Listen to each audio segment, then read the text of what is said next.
Stress کی ایک سب سے بڑی وجہ اور ڈپریشن کی ایک سب سے بڑی وجہ ہوتی ہے تنہائی. کسی چیز میں ناکامی کے بعد انسان اکیلا کسی کمرے میں بیٹھ جائے, کسی کونے میں بیٹھ جائے اور اپنا دماغ دوڑاتا رہے اور اپنی ناکامی کے بارے میں وہ مجبور ہو کر یا کسی بھی طریقے سے سوچتا رہے, ایسا میرے ساتھ کیوں ہوا, کیوں اس طریقے کا ہوتا ہے, میں کیوں اس طریقے سے ناکام ہوتا ہوں, دنیا کہاں سے کہاں نکل گئی. وہ الون جو اس کی زندگی ہے, اور جو اکیلا ہوتا ہے نا تو اس کی زندگی جو ہے وہ نیگیٹو تھاٹ کی طرف اور نیگیٹو تھنکنگ کی طرف اس کا مائنڈ کام کرتا رہتا ہے. تو اب آپ دیکھیں پہلا سولوشن اللہ کے رسول صلی اللہ علیہ وسلم نے کیا بتایا. آقا کریم صلی اللہ علیہ وسلم نے فرمایا نماز با جماعت ادا کرو. اس لیے کہ آپ جب دن میں 5 مرتبہ جماعت کے ساتھ مسجد میں نماز ادا کرنے جاؤ گے تو آپ الون نہیں ہوگے, کئی لوگوں کے ساتھ آپ نماز ادا کرو گے. اور پھر کمال کی بات ہے کہ آقا کریم صلی اللہ علیہ وسلم نے ارشاد فرمایا جب کاندھے سے کاندھا ملتا ہے, یعنی صفوں کے درمیان جگہ خالی نہیں رہنی چاہیے کہ سرکار نے فرمایا شیطان اس میں داخل ہوتا ہے. سرکار نے فرمایا کاندھے سے کاندھا ملاؤ, اور حضور فرماتے کاندھے سے کاندھا تم ملاؤ, دل سے دل اللہ ملا دے گا. تو کتنا عظیم سولوشن ہے اللہ کے رسول صلی اللہ علیہ وسلم کی طرف سے کہ دن میں 5 مرتبہ اگر کوئی بندہ جماعت کے ساتھ نماز ادا کرتا ہے تو اس کی وجہ سے, اب آپ دیکھیں ریگولر آپ کہیں کے نمازی ہیں اور آپ نماز کے لیے جاتے ہیں, آپ ایک ٹائم نظر نہیں آئیں گے اور دوسرے ٹائم پہنچیں گے تو آدمی آپ سے پوچھا فجر میں کہاں تھے یار, نظر نہیں آئے, سب خیریت تو ہے, کوئی ٹینشن تو نہیں ہے. بس یہ پوچھنا ہی آپ کو اسٹریس سے نکلنے کا ذریعہ بن جائے گا. تو ایک چیز یہ اللہ کے رسول صلی اللہ تعالی علیہ وسلم نے ہمیں بتائی کہ ہمیں چاہیے کہ ہم نماز با جماعت ادا کریں. انشاءاللہ اس سے بھی انسان اسٹریس اور ڈپریشن سے باہر نکلے گا. دوسری چیز جو بہت سمجھنے کے لائق ہے, اگر کوئی ٹینشن لائف میں آ گیا, کوئی ڈپریشن کی پوزیشن تک آدمی پہنچ گیا اور اس کی پوزیشن یہ ہے کہ کچھ اچھا نہیں لگتا, ایسا لگتا ہے جیسے دل بیٹھ جائے گا, اب اٹیک آئے گا کہ کب اٹیک آئے گا, ایسی فیلنگ شروع ہو جاتی ہے, بے چینی ہوتی ہے, گھبراہٹ ہوتی ہے, تو اس کا آقا کریم صلی اللہ علیہ وسلم نے بڑا عظیم سولوشن عطا فرمایا ہے. ان سولوشن میں سے ایک سولوشن یہ ہے اچھی کتاب کو پڑھنا شروع کر دو, اور سب سے اچھی کتاب قرآن ہے. تو ڈپریشن اور اسٹریس میں رہنے والا بندہ جب قرآن پڑھتا ہے تو حضور صلی اللہ علیہ وسلم ارشاد فرماتے ہیں جب کبھی تمہاری طبیعت بے چین ہو تو وضو کرو اور گھر سے وضو کر کے مسجد میں جاؤ. اگر درس قرآن کی محفل چل رہی ہے تو اس میں شریک ہو جاؤ, اور اگر درس قرآن کی محفل نہیں چل رہی تو رسول اعظم صلی اللہ علیہ وسلم فرماتے ہیں تم خود قرآن کھول کر کے پڑھنا شروع کرو. ادھر تم قرآن پڑھو گے, اللہ آسمان سے تم پر سکون نازل فرما دے گا. تو ڈپریشن اور اسٹریس کا سولوشن قرآن کی تلاوت ہے. اس کو ایک میں دوسرے اینگل سے سمجھاؤں کہ آج ہماری پوزیشن یہ ہے کہ کسی بزرگ کا ہاتھ ہمارے ہاتھ میں ہم نے لے لیا تو ہم بہت اطمینان کے ساتھ ہوتے ہیں کہ فلاں بزرگ کا ہاتھ ہمارے ہاتھ میں. اللہ عز و جل جسم و جسمانیات سے پاک ہے, لیکن رسول اعظم صلی اللہ علیہ وسلم فرماتے ایک رسی ہے, ایک رسی کا کنارہ اللہ کے دست قدرت میں ہے اور دوسرا کنارہ اس بندے کے ہاتھ میں ہوتا ہے جو قرآن پڑھتا ہے. یعنی گویا قرآن پڑھنے والا ایسی رسی کو پکڑ کے بیٹھا ہوا ہے کہ ایک رسی کا سرا اللہ کے دست قدرت میں اور دوسرا اس کے ہاتھ کے اندر ہے. جب کوئی بندہ قرآن شریف کی تلاوت کرتا ہے تو گویا ایک سرا رسی کا اس کے ہاتھ میں ہوتا ہے اور دوسرا سرا اللہ کے دست قدرت میں ہوتا ہے. تو میرے پیارے آقا صلی اللہ علیہ وسلم کے پیارے دیوانوں, ڈپریشن کا ایک سولوشن یہ ہے کہ ہم اللہ کی کتاب کی تلاوت کریں. اب جو باتیں عرض کرنے جا رہا ہوں یہ پورا کمپلیٹلی آپ کو سمجھ لیجئے کہ ڈاکٹر جس طریقے سے ٹیبلیٹس یا پرسکرپشن لکھ کر کے دیتا ہے اس طریقے سے کچھ باتیں میں آپ کی سماعتوں کے حوالے کروں گا, اور میں گزارش کروں گا کہ اسے آپ اچھی طرح سے ذہن میں محفوظ کر لیں. اللہ نے چاہا تو زندگی کے ہر موڑ پر آپ کبھی مایوسی کے شکار نہیں ہوں گے. ہمیشہ ہر تکلیف کے اندر اللہ رب العزت جل جلالہ پر کامل بھروسہ آپ کے اندر پیدا ہوگا, اور انشاءاللہ العظیم اللہ ہر مصیبت سے نجات عطا فرمائے گا. سب سے پہلی چیز جو ہے وہ یہ ہے سیلف لو, خود سے محبت کرو. آج ہماری پوزیشن یہ ہے کہ ہم خود سے محبت نہیں کرتے, کسی اور چیز سے محبت کرتے ہیں.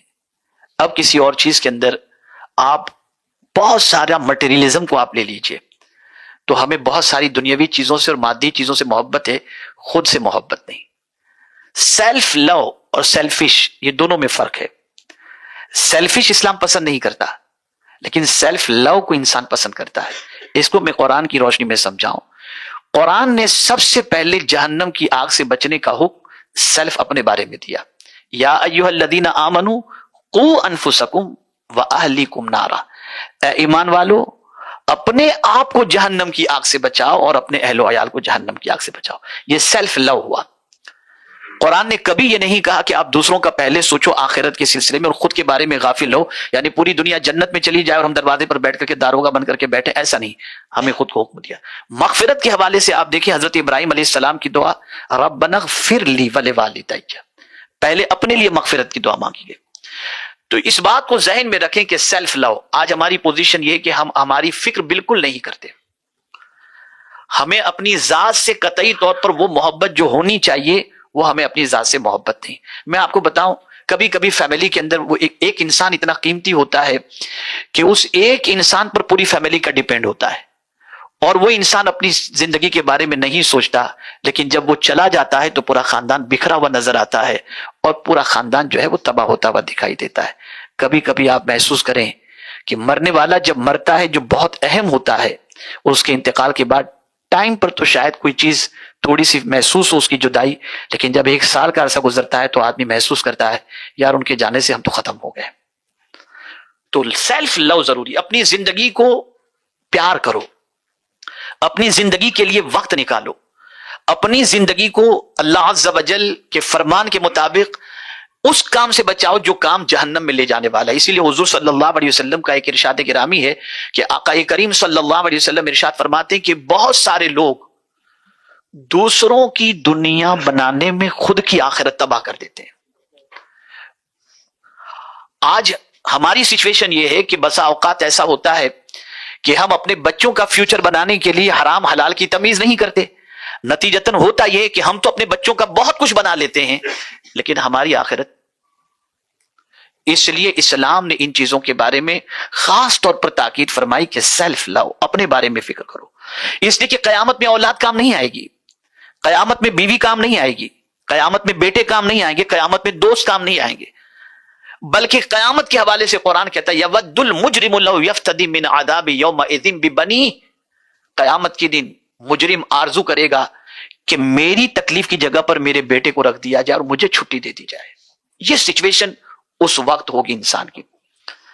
تو سیلف لو، اپنی فکر کرو، اپنی ہیلتھ کی فکر کرو، اپنی معاشی فائنینشیل پوزیشن کی فکر کرو، اپنی آخرت کی فکر کرو، اپنی زندگی کی فکر کرو.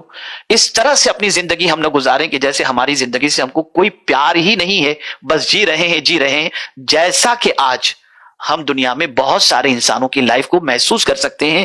اور پھر وہی بندہ جو سیلف لو اپنی زندگی کے اندر اختیار نہیں کرتا، وہ ہمیشہ کھویا کھویا، گما گما، پریشان پریشان وہ نظر آتا ہے. اپنی لائف کے لیے ٹائم آپ نکالیں، پہلی چیز.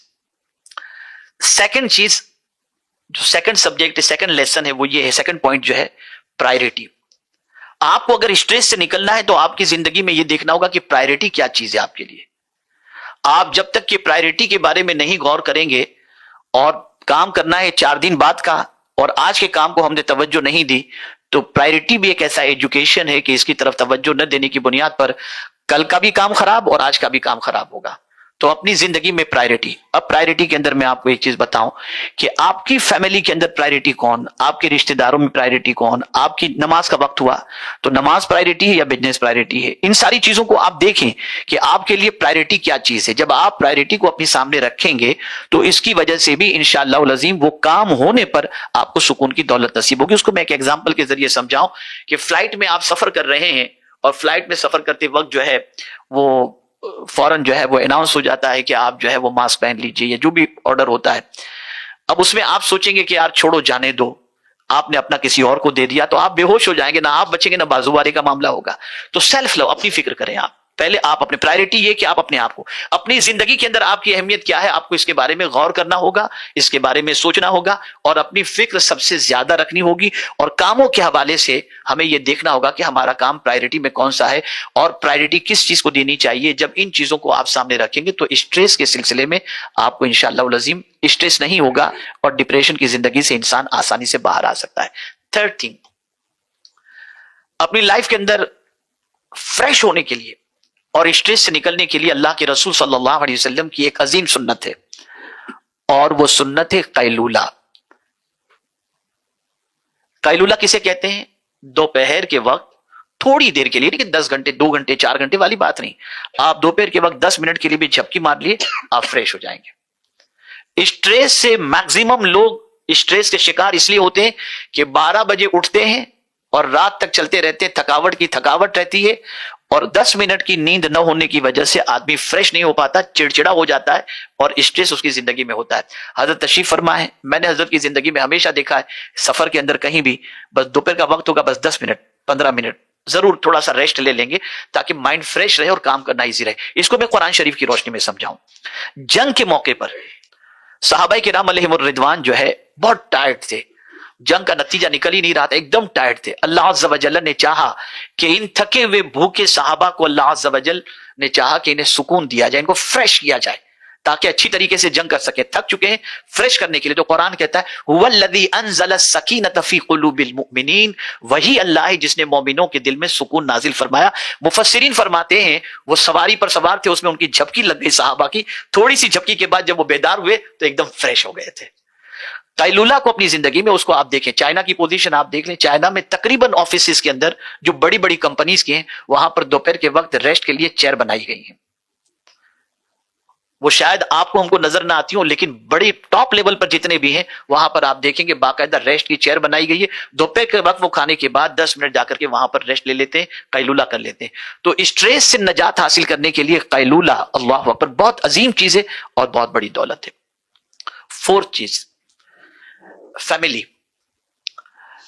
فیملی کے ساتھ ہمیشہ رہنے کی کوشش کرنا اور فیملی کے لیے ٹائم اسپینڈ کرنا، فیملی کے ساتھ ٹائم اسپینڈ کرنا، یہ بھی اسٹریس سے نکلنے کا ایک بہترین ذریعہ ہے۔ اس کو میں ایگزامپل کے ذریعے بتاؤں، قرآن کی روشنی میں سمجھاؤں۔ بہت سارے ہمارے، میں یہ نہیں کہتا کہ آپ میں سے کوئی ہوگا، میں دوسروں کی بات کر رہا ہوں، ہو سکتا ہے نبی ہوں، لیکن بہت سارے لوگ سکون حاصل کرنے کے لیے بیوی کو چھوڑ کر کہیں اور چلے جاتے ہیں اور سمجھتے ہیں وہاں ہمیں سکون ملے گا، لیکن قرآن کیا کہتا ہے؟ وَمِنْ آيَاتِهِ أَنْ خَلَقَ لَكُم مِّنْ أَنفُسِكُمْ أَزْوَاجًا لِتَسْكُنُوا إِلَيْهَا۔ اللہ کی نشانیوں میں سے ایک نشانی ہے کہ اللہ نے تم میں سے تمہارے لیے جو بیوی بنایا اسی کے اندر اللہ نے تمہارے لیے سکون رکھا۔ بیوی کو اللہ نے سکون کا ذریعہ بتایا۔ اور میں 2 چیزیں عرض کر دوں، اسٹریس میں کیوں ہے بندہ؟ جتنی سکون کی چیزیں اللہ نے قرآن میں بتائیں ان سے مسلمانوں کا رشتہ جو ہے وہ ٹوٹ چکا ہے، ان سے مسلمانوں کا رشتہ ٹوٹ چکا ہے۔ اب آئیے دوسری چیز، جیسے بیوی میں اللہ نے سکون رکھا، گناہ میں سکون نہیں رکھا، کسی اور میں سکون نہیں رکھا، کسی اور سے مراد غلط ناجائز تعلقات کے حوالے سے بتا رہا ہوں۔ بیوی میں اللہ نے سکون رکھا ہے، رات میں اللہ نے سکون رکھا ہے۔ اللہ فرماتے ہیں هو الذی جعل لکم اللیل لتسکنوا فیہ، وہی ہے جس نے تمہارے لیے رات بنائی تاکہ تم اس میں سکون حاصل کرو۔ ایک ایگزامپل دوں گا تو انشاءاللہ ایمان تازہ ہو جائے گا۔ رات کو جب ہم اپنے بیڈ روم میں جاتے ہیں تو ہم اپنی ٹیوب لائٹ یا اور بڑی لائٹ آن رکھتے ہیں یا ڈیم لائٹ آن رکھتے ہیں؟ جواب دیں آپ۔ ڈیم لائٹ، نائٹ لیمپ، ٹھیک ہے نا؟ میرا رب کتنا کریم ہے، وہ جب رات سکون کے لیے بنایا تو اس نے سورج کو غروب کر دیا اور ڈیم لائٹ تارے کی شکل میں موجود ہے تاکہ میرے بندے کو سورج کی روشنی سے نیند اس کی خراب نہ ہو، وہ آرام سے سو سکے۔ اس کے لیے اس نے سورج کو غروب کر دیا اور رات کو آپ آرام سے سو سکیں، ہم آرام سے سو سکیں، اس لیے ڈیم لائٹ کے طور پر تارے آسمان پہ جگمگاتے نظر آتے ہیں۔ رات اس نے سکون کے لیے۔ اب ہم دیکھیں ہماری راتوں کی سچویشن کیا ہے۔ تو آج 3 بجے تک کوئی بھیونڈی ڈھابے پہ جا رہا ہے، کون سے ڈھابے، پتہ نہیں کیا کیا ہو رہا ہے، سب آپ دیکھ رہے ہیں۔ کوئی چیز ایسی نہیں کہ جو چھپی ہوئی ہو۔ ہماری زندگی سے سکون اس وجہ سے بھی غارت ہو چکا ہے اور ختم ہو چکا ہے کہ ہم اللہ کے دیے ہوئے دستور اور قانون کو فالو نہیں کر رہے۔ اسی طریقے سے ایک اور چیز بتاؤں کہ اللہ عز و جل نے سکون سجدے میں رکھا ہے۔ میں پرٹیکولر سجدے کی بات کر رہا ہوں، عبادت میں تو ہے، نماز میں ہے، اللہ کے ذکر میں، پرٹیکولر سجدے میں آپ بہت ٹینشن کے اندر ہیں۔ آقا کریم صلی اللہ علیہ وسلم کی حیات طیبہ کا مطالعہ کریں تو رسول رحمت صلی اللہ تعالی علیہ وسلم جب کبھی اضطراب میں ہوتے، بے قرار ہوتے، اور سرکار صلی اللہ علیہ وسلم کی بے قراری، امت کا اسلام قبول نہ کرنا، امت کا گناہوں میں گرفتار ہو جانا اور دعوت حق کو قبول نہ کرنا، اس وجہ سے حضور صلی اللہ علیہ وسلم بے چین ہوتے تھے۔ فائنینشیل وجہ سے کبھی حضور صلی اللہ علیہ وسلم بے چین نہیں ہوئے۔ تو سرکار صلی اللہ علیہ وسلم جب بے چین ہوتے، بے قرار ہوتے تو کیا فرماتے؟ ارحنا یا بلال، اے بلال مجھے راحت پہنچاؤ۔ حضرت بلال اذان کہتے اور سرکار نماز ادا کرتے، اور نماز کے ذریعے حضور صلی اللہ علیہ وسلم سکون حاصل کر لیا کرتے۔ میں پرٹیکولر سجدے کی بات کرتا ہوں، آئیے سجدے کے حوالے سے بتاؤں۔ آپ انڈر ٹینشن ہیں، اسٹریس میں ہیں، کوئی راستہ نظر نہیں آ رہا، کوئی سبیل نظر نہیں آ رہی، نکلنے کی کوئی راہ سمجھ میں نہیں آ رہی، اور کوئی ایسا بندہ نظر نہیں آ رہا ہے جو آپ کے پرابلم کا سولوشن آپ کے لیے نکال سکے۔ لیکن جب آپ سجدے میں جاتے ہیں تو گویا اللہ کے سامنے سرنڈر ہو کر اللہ سے کہتے ہیں، ناک بھی جھکا دیا، سر بھی جھکا دیا، گھٹنے بھی جھکا دیے، ہاتھ بھی جھکا دیے، سب کچھ میں نے جھکا دیا۔ سبحان ربی الاعلی، پاک ہے میرے مولا، تو سب سے بلند و بالا ہے۔ اب آدمی جب سرنڈر ہو گیا اللہ کے سامنے تو مولا پھر اس بندے سے ٹینشن کو دور کر دیتا ہے کہ بندے ٹینشن، اس کا علاج میرے پاس ہے، اور اس کو قرآن نے مینشن کیا، امن یجیب المضطر اذا دعاہ ویکشف السوء، کون ہے جو بے قرار کی فریاد سنتا ہے اور اس کی پریشانی کو دور کرتا ہے؟ وہ اللہ ہے، وہ اللہ ہے۔ تو سجدہ بھی ڈپریشن کا ایک علاج ہے، سجدہ بھی ڈپریشن کا ایک سولوشن ہے۔ ایک اور چیز، انسان ڈپریشن کے اندر ایک اور وجہ سے بھی چلا جاتا ہے، ایموشنل۔ بہت سارے ایسے ہوتے ہیں جو کبھی اچھی خبر لا کے سناتے ہی نہیں، جب بھی آئیں گے ایسا ہو رہا ہے، یہ ہو جائے گا، فلاں تباہی آ جائے گی، فلاں مصیبت آ جائے گی۔ اس قسم کی باتیں آدمی سنانے والے جب ہوتے ہیں تو سنتے سنتے سنتے سنتے آدمی خود پریشان ہو جاتا ہے، سوچنے پر مجبور ہو جاتا ہے، یا اللہ اب کیا ہوگا، یہ ٹینشن اس کے اندر۔ تو ایسے لوگ جو آپ کے اندر مایوسی پیدا کریں، مایوسی پیدا کریں، ان سے دور رہو۔ ایسے لوگوں کے ساتھ بیٹھنے کی کوشش کرو جو آپ کو حوصلہ دے سکیں، جو آپ کو کامیابی کی راہ دکھا سکیں۔ اس لیے کہ قرآن نے واضح لفظوں میں فرما دیا، وَمَن يَقْنَطُ مِن رَحْمَتِ رَبِّهِ إِلَّا الضَّالُّونَ، اللہ کی رحمت سے مایوس وہ ہوتا ہے جو گمراہ ہو۔ اللہ کی رحمت سے مایوس مومن کبھی نہیں ہوتا، مومن تو اللہ عز و جل پر بھروسہ کرتا ہے۔ سچویشن کے حوالے سے میں بتاؤں، سچویشن اتنی ڈینجر آج ہماری زندگی کے اندر نہیں ہے جتنی ڈینجر سچویشن اللہ کے رسول صلی اللہ علیہ وسلم کی زندگی پاک میں اور اس موقع پر مکی زندگی کے اندر تھی۔ لیکن آپ دیکھیے، ہوپ، اپنے رب پر بھروسہ۔ میں 3 واقعات اس سلسلے میں عرض کروں گا، اور میں امید بھی کروں گا کہ انشاءاللہ العظیم ان واقعات کو سننے کے بعد زندگی میں کبھی بھی آپ مایوس نہیں ہوں گے انشاءاللہ، اور اپنے رب سے ہمیشہ امید رکھیں گے۔ اور یہاں ایک حدیث یاد آ رہی ہے تو میں عرض کر دوں کہ آقا کریم صلی اللہ علیہ وسلم نے فرمایا، اللہ اپنے بندے سے ویسا ہی معاملہ فرماتا ہے جیسا بندہ اللہ سے گمان کرتا ہے۔ یہ گمان کبھی مت کرو کہ ہمارا تو کبھی اچھا ہونے والا ہی نہیں ہے، یہ گمان کرو اللہ انشاءاللہ ہمارا بہتر ہی کرنے والا ہے۔ اس لیے کہ جب ہم پڑھتے ہیں تو یہ پڑھتے ہیں بیدک الخیر، اللہ کے دستے قدرت میں خیر ہی خیر ہے، اللہ اپنے بندوں کا بھلا ہی چاہتا ہے، بھلائی کے علاوہ کچھ نہیں چاہتا۔ اس کو رسول اعظم صلی اللہ علیہ وسلم نے فرمایا، مومن کے لیے تو خیر ہی خیر ہے، تکلیف آئی صبر کیا تو خیر، نعمت ملی شکر کیا تو خیر، تو مومن کے لیے تو خیر ہی خیر ہے۔ اب آئیے میں آپ کو بتاؤں، مکے کی سچویشن کو آپ تھوڑا سا سوچیں۔ سوشل بائیکاٹ کیا جا رہا ہے، خانہ کعبہ کے سامنے حرم شریف کے اندر نماز پڑھنے حضور کو نہیں دی جا رہی ہے۔ جو لوگ اسلام کی آغوش میں آتے ہیں، مسلمان ہوتے ہیں، وہ کھل کر کہہ بھی نہیں پاتے کہ ہم مسلمان ہیں، چھپ چھپ کر اسلام کی تبلیغ بھی چھپ چھپ کر دار ارقم کے اندر ہو رہی ہے۔ ایسی سچویشن، لیکن آہستہ آہستہ اسلام قبول کرنے والوں کی تعداد بڑھ رہی ہے۔ اس وقت لوگوں نے سوچا کہ کیوں نہ حضور صلی اللہ تعالی علیہ وسلم یعنی شمع نبوت کو گل کر دیا جائے، یعنی حضور صلی اللہ علیہ وسلم کو قتل یا شہید کر دیا جائے۔ تو جب یہ ہو جائے گا تو پھر یہ مشن ختم ہو جائے گا۔ اب اس میں بڑے بڑے لوگ تیار ہوئے، پلاننگ ساری چیزیں ہو رہی ہیں۔ اس وقت جب حضرت فاروق اعظم اسلام قبول نہیں کیے تھے تو انہوں نے بھی تلوار اپنی نیام سے باہر نکالی اور پلان بنا لیا کہ میں چلتا ہوں اور جا کر کے حضور صلی اللہ علیہ وسلم کو قتل کرتا ہوں۔